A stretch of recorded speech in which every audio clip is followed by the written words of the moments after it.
What I prepared is a very short presentation to tell you a little bit about the Marine Corps Museum on the East Coast, and then to get right to the monument here. Okay.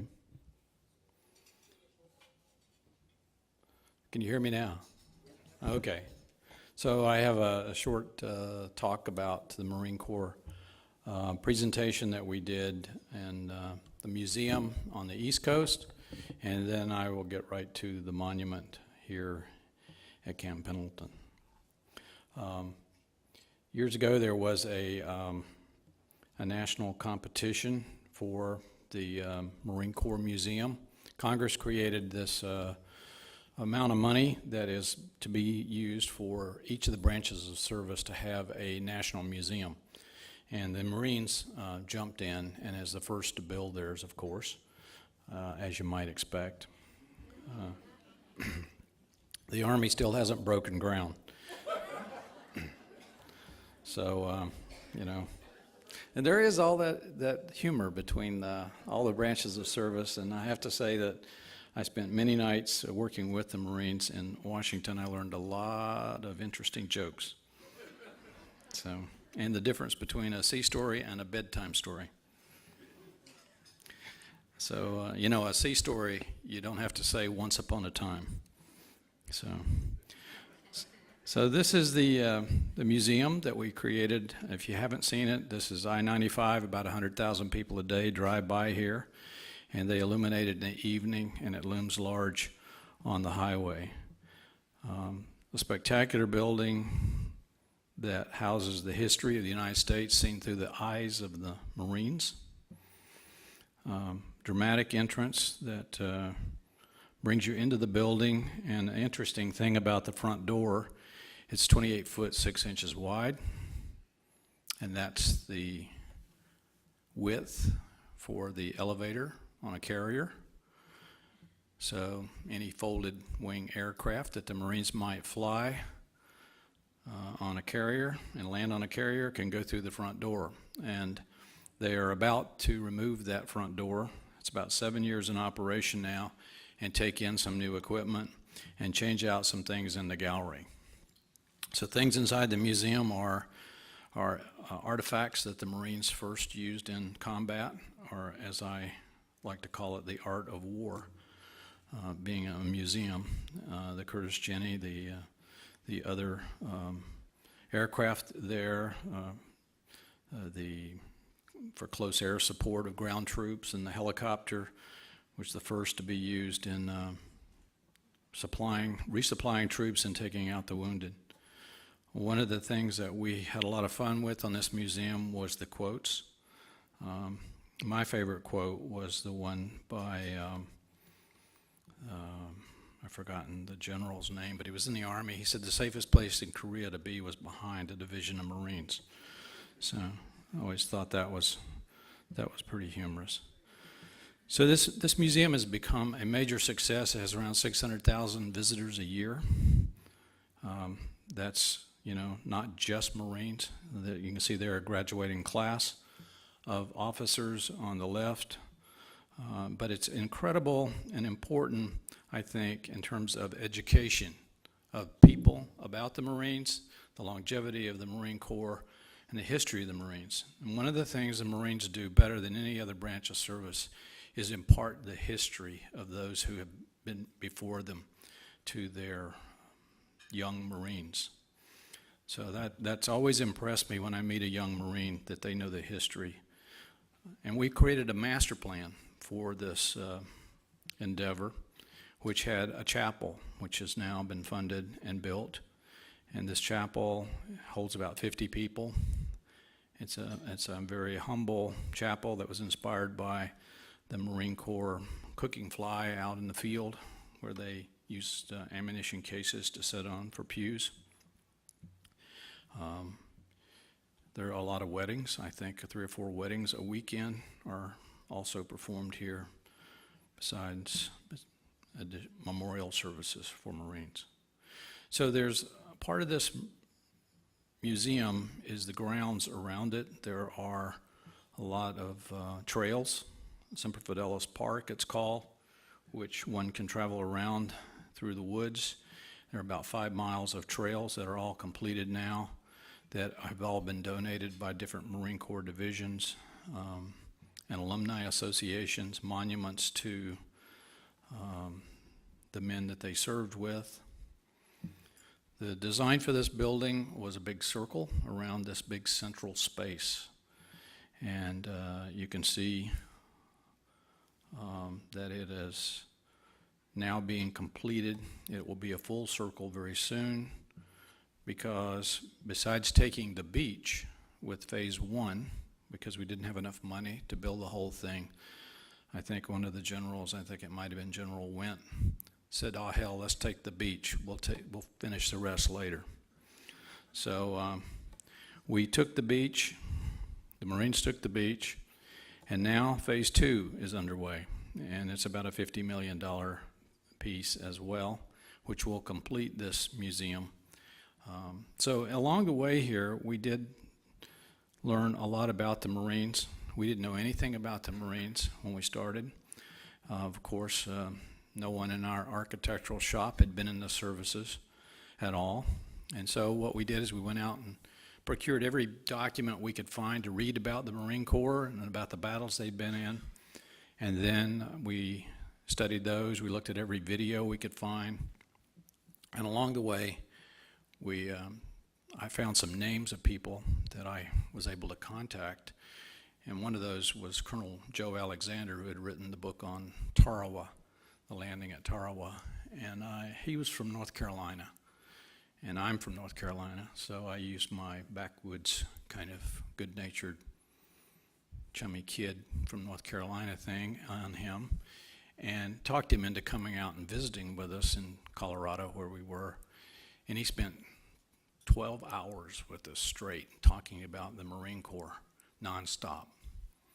And I don't know if any of you crossed paths with Joe Alexander, but an incredible fellow in terms of the Marines and the history of the Marines.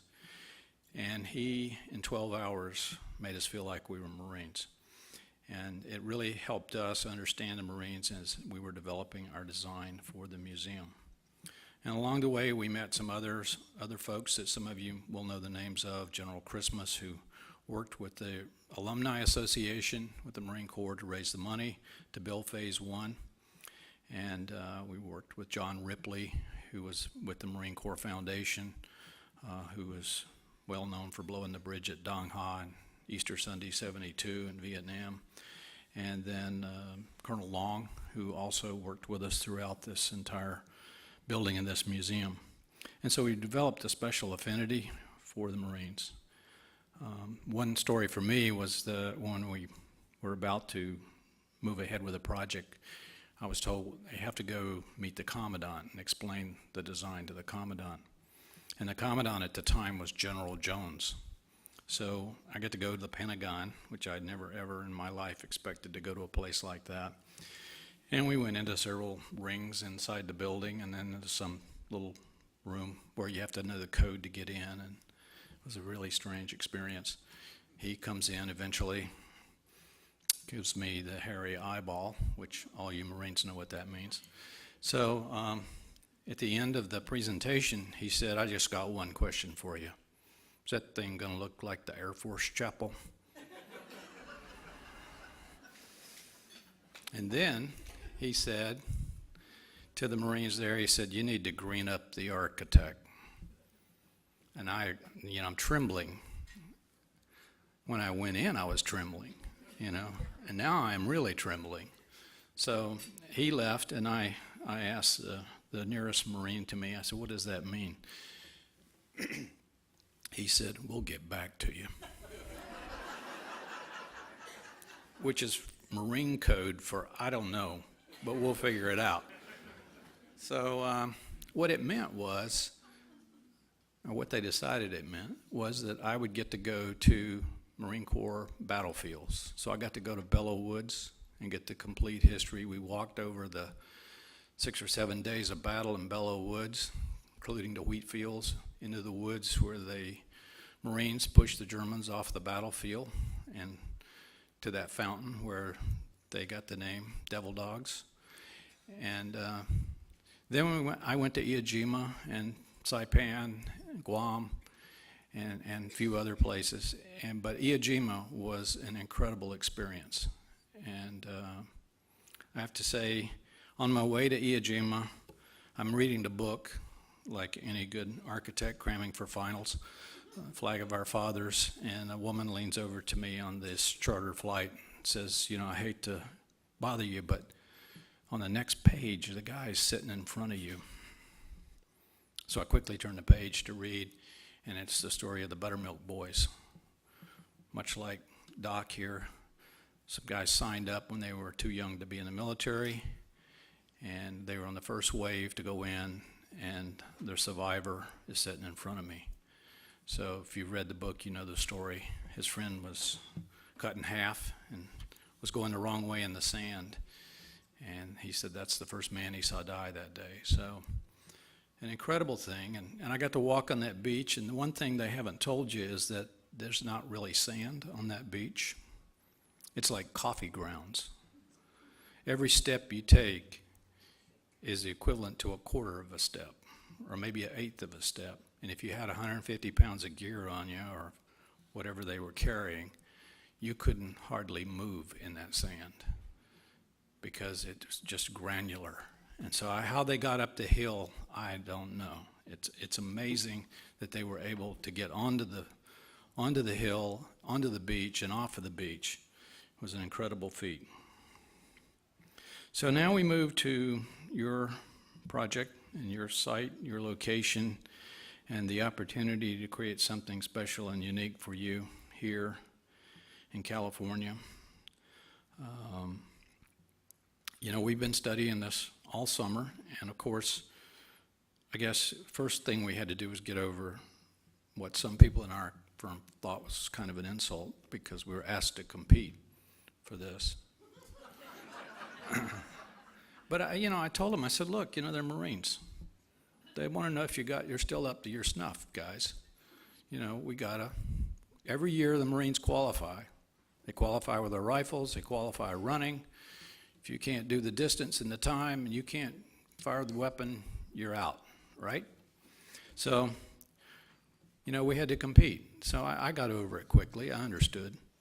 And so, we embraced the problem. We worked on it all summer. We weren't really coming up with anything that was very good. And then we got this idea that this was something very unique and very special for the Marines, and it had to be encased in a way that the architecture had nothing to do with the object being the sculpture of the Marines planting the flag.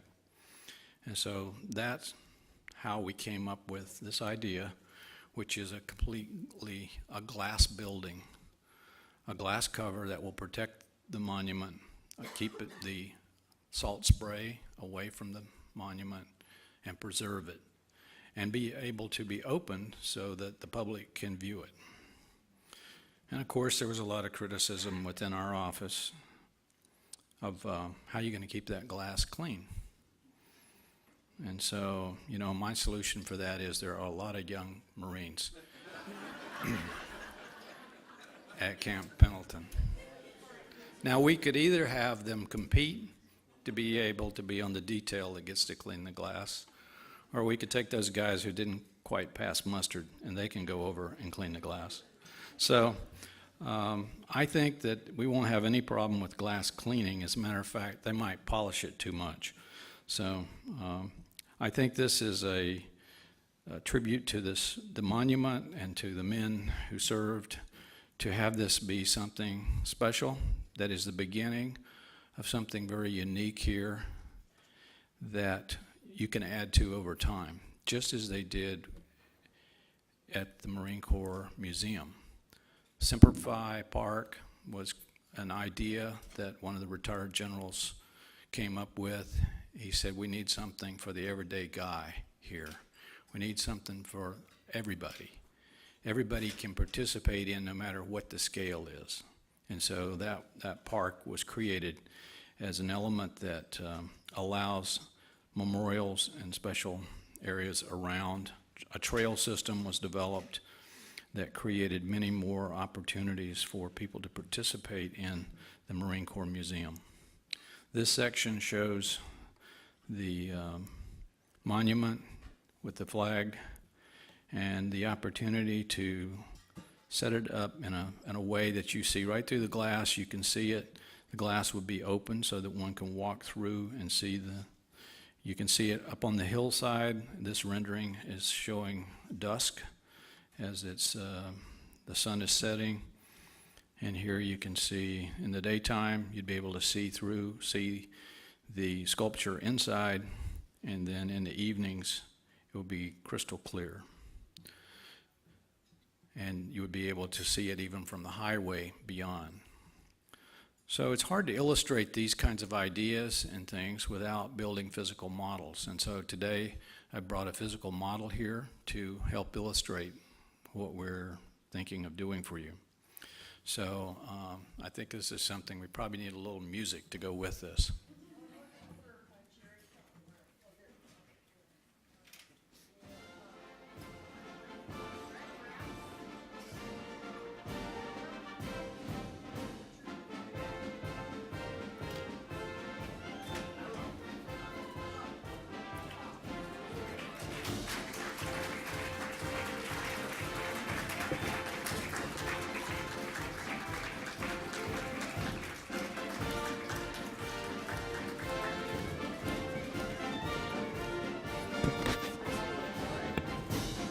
So the idea is that you can see it at night because it will be lit from the highway and it'll be glowing inside of this glass. You can come and visit it in the evenings until a certain hour, which the doors would be locked, but it would be open year-round for the public to see.